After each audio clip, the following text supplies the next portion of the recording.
সুশীল কে কোথায় আছিস? মন্ত্রীকে পাঠিয়ে দে। মন্ত্রী আসিল, আমায় ডেকেছেন মহারাজ? হ্যাঁ ডেকেছি।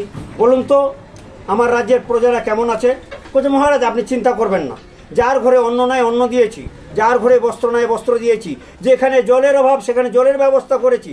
তদ্রূপ মমতা ব্যানার্জি সেই কাজটা প্রথম অধ্যায়ের কাজটা করে যায়, কিন্তু প্রধানমন্ত্রী করবা নি পারিহা। কিন্তু ইয়াই ওই কাজটা করে যা, ইয়াই যদি ভারতের প্রধানমন্ত্রী হল হয় দেশটা আরো সুখী হল হয়। RSS কি করলে? ওয়াই দলিত, ভীমরাও দলিত ছিল, জাতে ছোট জাত, জামার চামার জাত আর কি। ও কোনো মন্দিরে ঢুকবা দেনি, ও কোনো পূজা করবা দেনি, ও কোনোটি করবা দেনি। তখন ওয়াই 1956 সালের 24শে অক্টোবর 5 লক্ষ ওয়ার্ঘের ধর্মের লোক নেয় না বৌদ্ধ ধর্ম গ্রহণ করলে। আর জাতপাত নেয় না, RSS শিবসেনা এগুলা আগা গোড়াতেই আসে, এটা থাকবেই।